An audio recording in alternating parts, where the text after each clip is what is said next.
পারিবারিক জীবনের গল্প, প্রকাশিত অনেক কিছু, তবে রহস্য থেকে যাচ্ছে কোথাও। এসব নিয়ে আজকের আলোচনা। মুখোমুখি শাকিব খান কথা বলতে স্টুডিওতে আছেন চিত্রনায়ক শাকিব খান। স্বাগত আপনাকে। শাকিব খান, আমি প্রশ্ন করার আগে আমি আপনাকেই উদ্ধৃত করি।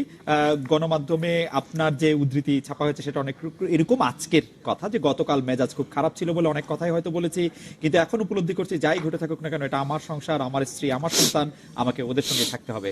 আপনি একটু ইলাবোরেট করবেন কিনা? ধন্যবাদ খালিদ ভাই।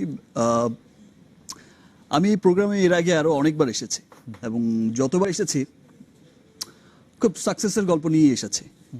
হয়তো কোনো বড় ছবির প্রমোশনে এসেছে, হয়তো কোনো ফেস্টিভ্যালে এসেছি, কোনো ঘটনাকে সামনে রেখে এসেছি, কোনো ভালো ভালো মানে খুব শুভ শুভ বিষয় নিয়ে এসেছি। আজকের বিষয়টাকে অশুভ বলবো না, আজকের বিষয়টাও শুভ, বাট ব্যাপারটা এমন নাও হতে পারতো, ব্যাপারটা আরো অনেক সুন্দর হতে পারতো। ব্যাপারটা আসলে এমন হবে সেটা আমার কখনোই কাম্য ছিল না।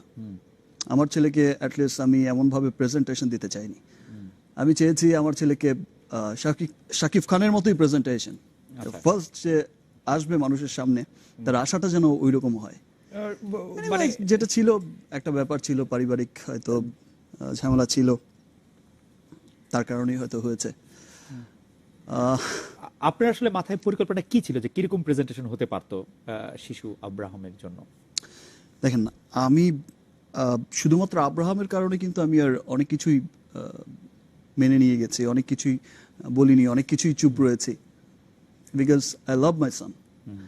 আর মাশাআল্লাহ আমার ছেলে দেখতেও অনেক সুন্দর হয়েছে। না, তা তো বটে, কিন্তু সেইটা শুধু আপনি মানে আপনার, আমি আমি অবশ্য জানি না যে অপু বিশ্বাসকে আমি আপনার স্ত্রী বলবো কিনা, কারণ আমি অনেক ধরনের কথা পাচ্ছি। একবার পাচ্ছি যে আপনি বলছেন যে অপু আপনার স্ত্রী, আবার আপনি বলছেন যে আসলে বিয়েটা হয় না। আমি এই প্রশ্নটা আপনাকে করতেই চাই যে অপু বিশ্বাসের সাথে আপনার সম্পর্কটা কি আছে, কি ছিল, কি থাকবে, যদি বলা সম্ভব হয়। অপু বিশ্বাস যেহেতু আমার ছেলের মা, ওকে, অফকোর্স সে আমার স্ত্রীও, এবং আমার সন্তানের মা হিসেবে তো তার অবস্থানটা অনেক উপরে। ওকে, বাট সামহাউ যেটা অপুই খুব ভালো জানে, কিছু মানুষ আসলে আমার যে অবস্থানটা আমি ফিল করি এখন, অনেক সিনিয়ররাও আমাকে বলেছেন যে এই অবস্থানগুলোর মানুষের অদৃশ্য কিছু শক্তি থাকে, অশুভ শক্তি, যারা সবসময় চেষ্টা করে যে তাকে কিভাবে হেয় করা যায়, তার পজিশনটাকে কিভাবে নষ্ট করা যায়। আর সে কাজগুলো খুব কাছের মানুষদের দিয়েই করে। আপনি জানেন যে আমি এর মধ্যে বাংলাদেশ, ইন্ডিয়া গত ঈদ থেকে সিনেমা করছি, কো প্রোডাকশন। ফার্স্ট সিনেমা যেটা রিলিজ হয়েছে আমার শিকারি সিনেমাটা শুধু এই বাংলায় না, এ বাংলায় ও বাংলায় ব্যাপক সাড়া ফেলেছে। শিকারি সিনেমাটা দেশের বাইরে, this is the first time আমার মনে হয় যেটা, এবং আমি যতটুকু জানি, আপনারা সকলেই জানেন, কানাডা, অস্ট্রেলিয়া, এন্ড দেন আমি মন্ত্রী মহোদয়ের সাথেও মালয়েশিয়া গিয়েছি। ইনফ্যাক্ট শিকারি সিনেমাটা ইন্টারন্যাশনালি এখন এমিরেটস ইয়েতে কিন্তু বাংলা সিনেমার ক্রাইটেরিয়া দেখানো হয় ফ্লাইটে। ওকে, সো অনেক সম্মান বয়ে এনেছে এদেশে ওদেশে। পশ্চিমবঙ্গে যেমন আপনার বড় একটা অ্যাওয়ার্ড, যেটা কালাকার অ্যাওয়ার্ডে এবছরের শ্রেষ্ঠ সিনেমার তকমা পেয়েছে শিকারি, অ্যাওয়ার্ড পেয়েছে শিকারি, শ্রাবন্তীও পেয়েছে। তো সেই সময় আমার শত্রু সংখ্যা যে অনেক হবে এটাই স্বাভাবিক। আর সেই মানুষগুলো যে আমার কাছের মানুষটাকে দিয়ে সুযোগটা নেবে, সেটা আসলে আমি বুঝতে পারিনি। বিকজ যেই ব্যাপারগুলো ছিল, ফার্স্ট অফ অল আমি নিজেও বুঝিনি যে কালকের ঘটনাটা কেন হলো, কি কারণে হলো। আপনারা যদি অপুর বিষয়টা দেখেন, সেখানে দেখবেন যে কি বলেছেন, আমি তাকে মর্যাদা দিয়েছি। আমি আব্রাহামকে মর্যাদা দেইনি। আপনার আজকের বিভিন্ন পেপারের আপনার ছবিগুলো দেখেন, আমি শুটিং থেকে এসেও আমার ছেলেকে আমি দেখতে গেছি। দ্যাট মিনস কি আমি আমার ছেলেকে ইগনোর করেছি? আপনি দেখেন আপনার সেই এক লাইভের মধ্যে আমি অপুকে কিন্তু আপনি বলেন নাই যে আপনি আসলে একটি সন্তানের পিতা, আপনি বলেন নাই একজন নারীর স্বামী। আপনি সেটা আসলে অপুকে জিজ্ঞেস করা উচিত, বিকজ আমার ক্যারিয়ারের চাইতে অপুর ক্যারিয়ারটা কিন্তু মুখ্য বিষয় ছিল। আপনি এটা একটা প্ল্যান করাই ছিল বিষয়টা, যে আজকে প্রত্যেকটা হিরোর, প্রত্যেকটা সুপারস্টার হিরোরই কিন্তু ওয়াইফ, বাচ্চা কাচ্চা আছে, আপনারা সকলেই জানেন। সেটা মিস্টার বচ্চন হোক, সেটা আপনার হলিউড স্টার হোক, বলিউড স্টার হোক, টলিউড স্টার হোক, আর ঢালিউড বাংলাদেশের স্টার হোক, রাজ্জাক সাহেবেরও বউ ছেলে মেয়ে নিয়ে তারা কাজ করেছে। এসে কাজ শুরু করেছে। কিন্তু তো সেই সময় হচ্ছে রোমান্টিক হিরো ছিল। রাইট, আপনার শাহরুখ খান আর যে টম ক্রুজ যেই হোক, বাচ্চা কাচ্চা নিয়েও কিন্তু রোমান্টিক স্টার হিসেবে কাজ করেছে। রাইট, সেটা মানুষের ভালো লাগার ভালোবাসার একটা জায়গা।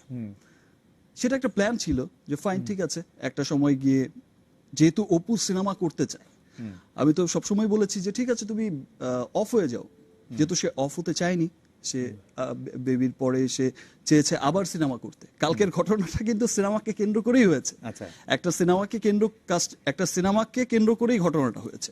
যে যখন আবারও সিনেমা করতে চেয়েছে, আমি যখন বলেছি যে ফাইন, ঠিক আছে, তুমি একটু কাট ডাউন করো, ওয়েটটা একটু লুজ করো, কোরবানি ঈদে আবার হচ্ছে সাকিব অপুর জুটির একটা ব্লাস্টিং হবে। তো আজকে কিন্তু সেই রাস্তাটা অফ হয়ে গেল।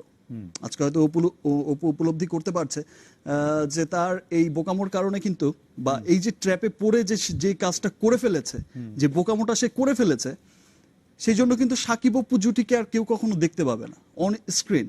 বিকজ না, আমি কিন্তু দেখতে খুব পছন্দ করবো সাকিব অপু জুটিকে। না, বিশ্বাস করেন, আমি সাকিব অপু জুটির যদি নতুন কোনো ছবি আসে আমি দেখতে যাব, না, খুব আগ্রহ নিয়ে দেখতে যাব। না, হয়তো এটা হয়তো আপনি খুব আগ্রহ নিয়ে দেখতে যাবেন, বিকজ আপনি আমাদের কাছের মানুষ, খুব পছন্দ করেন।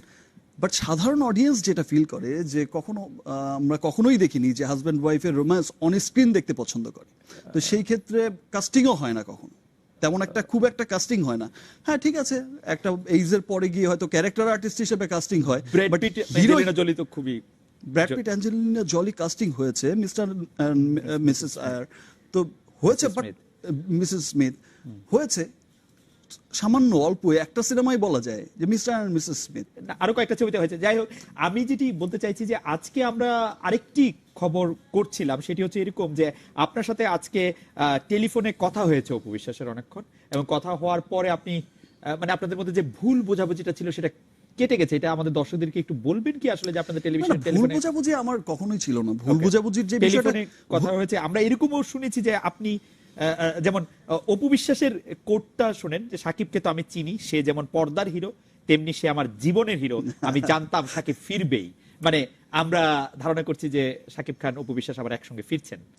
এটা আসলে অপুর হয়তো কেউ বলে দিচ্ছে বা কিছু একটা, এটা অপুর কথা হতে পারে না, বিকজ অপু এত সুন্দর কথা বলতে পারে না। আর যেই বিষয়টা হয়েছে যে দেখেন, ফিরবে কথাটা কি, আমি তো ছিলামই, আমি আবার ফিরবো কোত্থেকে? আপনি অপুর যদি একটা ভাষ্য দেখেন না, আপনি সেখানেই দেখবেন, ইন্টারভিউতে দেখবেন, সে বলছে যে হ্যাঁ, সে তো দুদিন আগেও এসেছিল, আমার ছেলেকে নিয়ে বাইরে ঘুরে বেরিয়েছে, সে এসে আমাকে টাকা দিয়ে গেছে, 10 লাখ টাকা, 11-12 লাখ টাকা, পশুর ছেড়ে এসে ছেলেকে আদর করলো, তারপর অনেক টাকা দিয়ে গেল, এক্স্যাক্টলি অনেক টাকা দিয়ে গেল, আমার ছেলেকে নিয়ে বাইরে ঘুরতে গেল, রাইট। সে সাথে কিন্তু অপুও ছিল, ঘুরতে গেছে। সো আমি তো এমন না যে আমি ছিলাম না, আমি তো ছিলাম প্রেজেন্ট। আচ্ছা, বাট আমি যেটা বলছি যে সেটা যাই হয়েছে, আমি তার অস্বীকার করছি না, আর অস্বীকার করতে পারবো না, because I love my son. You love only your son, not your wife. হ্যাঁ, তাকে আমি রেসপেক্ট করি, অসম্ভব রেসপেক্ট। আমার সে কি আপনার ওয়াইফ? অফ কোর্স আমার ওয়াইফ, অফ কোর্স আমার ওয়াইফ, বিকজ আমার ছেলে তো আর হচ্ছে অবৈধ কোনো ছেলে না। এক্স ওয়াইফ, এখন ওয়াইফ?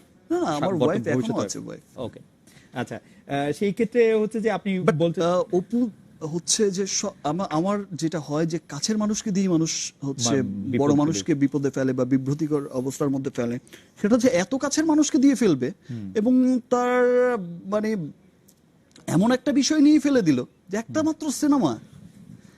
আপনি গতকাল থেকে ইমোশনাল হয়ে করেছে, গতকাল একটি বিষয়টা অপু যাই করেছে, না বুঝে করেছে, ইমোশনাল হয়ে করেছে। আজ হয়তো তার উপলব্ধি হচ্ছে যে সে আসলেই ভুল করেছে, বিকজ সে হয়তো ফিল করছে যে আজকে যে জিনিসটা হচ্ছে, আজকে আমার ক্যারিয়ারে একটা বিরাট ক্ষতির সম্মুখীন হতে পারতাম আমি অ্যাজ এ ফাদার। আমি দেখতে চাই যে আমার ছেলে বড় হয়ে দেখুক যে ইয়েস, তার ফাদার বিরাট সুপারস্টার। সো এই কাজটা আসলে তার করা উচিত হয়নি, কখনোই উচিত হয়নি। আর যেহেতু দুদিন আগে সেই নিজেই বলছে যে এসেছে, ঘুরেছে, অনেক টাকা দিয়ে গেছে, অনেক ছেলেকে অনেক আদর করে, অনেক টেক কেয়ার করে, আমি করলাম না। কোনো কারণে কি অপুর এটা মনে হয়েছিল যে তার ছেলেটা আসলে বড় হয়েছে, যেটা উনি বলতে চেয়েছেন যে তার ছেলেটা বড় হচ্ছে, 1 বছর 1.5 বছর বয়স পরে লোকজনও তাকে তার কাছে জানতে চাইবে, কোনো কারণে কি মনে হয়েছে যে তার আসলে একটি আনুষ্ঠানিক পরিচয় দরকার সবার সামনে? সেটা আমাকে বললেই পারতো যে আনুষ্ঠানিক পরিচয় একটা দরকার, আর সেটা কিন্তু সে কখনোই হচ্ছে সেটা নিয়ে ভাবেও নি, বিকজ কোরবানি ঈদে তার আমার সাথে লঞ্চ হওয়ার কথা একটা ছবি দিয়ে। আর সেই কারণেই কিন্তু সে জিম করছে, কাট ডাউন করছে। সে খুব বড়সড় আকারেই আবার আমার সাথে আসার কথা, বাট সামহাও সে রোজার ঈদেই সে লঞ্চ হতে চাইলো হঠাৎ করে। কারণটা তো কি? এটা আমার কাছে একটা আপনি আপনি আপনি যেভাবে বলছেন যে তাহলে এটা কারণটা কি, মানে যে ওর কাছে কেন মনে হলো যে আমি কালকে উপবিশ্বাসের সঙ্গে যখন আমার কথা হচ্ছিল, আমি উপবিশ্বাসের কাছে জানতে চাইছিলাম যে আপনি আজকেই কেন বিষয়টি বললেন, আগে কেন বলেন না? আপনি বলছেন যে 2008 সালে 18 এপ্রিল আপনারা বিয়ে করেছিলেন, কিন্তু আপনি আগে কেন বলেন নাই? আপনি বলছেন যে কখনো না কখনো তো বলতেই হতো, আর আমার ছেলেটা বড় হচ্ছে সেজন্য বলছি। আপনার সাথে এই বিষয়ে কোনো কথা? বড় হতো মানে এই 6 মান্থ, এই আজকে মানে কালকে যেভাবে বললেন বিষয়টা, এটা এভাবে না বলে অন্যভাবেও বলতে পারতেন, এটা আমাকে বলতে পারতেন। তিনি আর স্বীকৃতির যে বিষয়টা বলছে, যেখানে দুই ফ্যামিলি জানছে, রাইট, তিনি হয়তো দুই ফ্যামিলির আত্মীয় স্বজন জানছে, তিনি হয়তো- সেখানে স্বীকৃতির বিষয়টা কি আছে? অ্যাজ এ স্টার তো অনেক কিছু হাইট করে যেতে হয়, আর যে হাইটের বিষয়টা যেটা ছিল, যে লুকানোর যে বিষয়টা ছিল, সেটা তো অপুর জন্যই।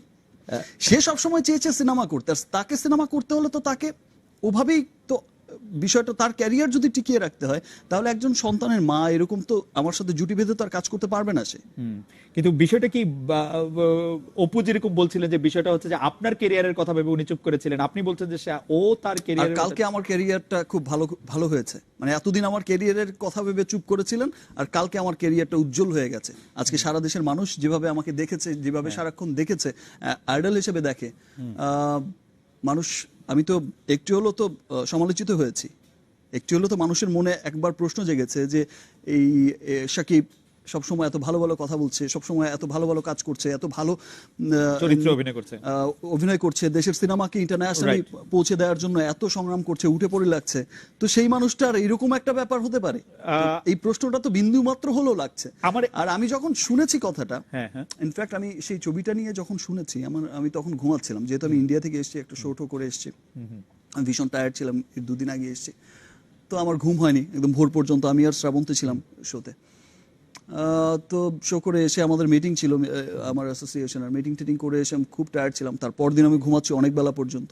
আমাকে যখন 1টা-1:30টার দিকে বললো যে দিস অ্যান্ড দিস এমন একটা ঘটনা ঘটতে যাচ্ছে, আমার বলছি ইটস ইম্পসিবল, এটা হতেই পারে। আমার ঠিক আছে, ঘুমিয়েই বলছে ওকে ফাইন ঠিক আছে পরে দেখবো। সিরিয়াসলি এখন আমাকে ডিস্টার্ব করো না, আমার বাসার লোককে বলছি যে এখন আমাকে ডিস্টার্ব করো না বাবা, আমাকে ঘুমাতে দাও।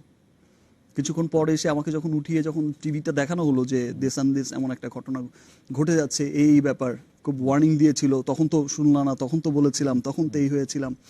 আমার সবাই যখন বলছিল, আমার কাজিনেরা যখন সবাই বলছিল, আমার ড্রাইভার, তার সাথেও কথা হয় ওপর, তো সেটা দেখে আসলে আমার মনে হয় না যে কোনো হাজব্যান্ডেরই মাথা ঠিক থাকবে। আর আমি আমার ছেলেকে এইভাবে দেখতে চাইনি, আমার ছেলেকে আমি কখনোই এইভাবে একটা টিভি স্ক্রিনের সামনে অসহায়ের মতো বসে থাকতে আমি দেখতে চাইনি, because he is my son, he is Shakib Khan son, আপনি কি শাকিব খানের ছেলে সে। আপনি যখন সো আমি চাইনি যে সে ওইরকম বসে থাকতে, আমি তার প্রেজেন্টেশনটা অমনই দিতে চেয়েছি। আপনি যখন টিভিতে তাকে দেখছিলেন তখন কি আপনি যোগাযোগ করার চেষ্টা করেছিলেন অপুর সাথে, বা তখন কি ওই টেলিভিশন থেকে আপনার সাথে কথা বলার চেষ্টা করা হচ্ছিল? টেলিভিশন থেকে আমার সাথে কথা বলার চেষ্টা করা হয়নি, তখন তো তাদেরই চলছে মাত্র, আর আমি ঘুম থেকেই উঠে আমি বিছানায় বসেই দেখছিলাম। তো বিষয়টা যাই হোক আনএক্সপেক্টেড ছিল, এখন যেটাই করেছে হয়তো না বুঝেই করেছে। আমরা একটা বিরতি নিব শাকিব খান, আমরা বিরতির পর ফিরে এসে গতকালও আপনি যে এই প্রসঙ্গটা একটু তুলেছিলেন, আজকেও কয়েকবার আপনার ইয়াতে আসলো, সেটা একটু আপনি বলবেন কিনা যে কোন অদৃশ্য শক্তি বা কোন ষড়যন্ত্রের আপনি শঙ্কা বা আশঙ্কা করছেন, যেটির কারণে বুঝে না বুঝে অপু বিশ্বাস এটির শিকার হতে পারেন, যে একটি ষড়যন্ত্রের কথা আপনি বলছিলেন। আমরা একটু বিরতি থেকে ফিরে এসে আপনার কাছে একটু ফিরে আসি, আমরা একটা বিরতি নিচ্ছি, ফিরছি শাকিব খানের সঙ্গে।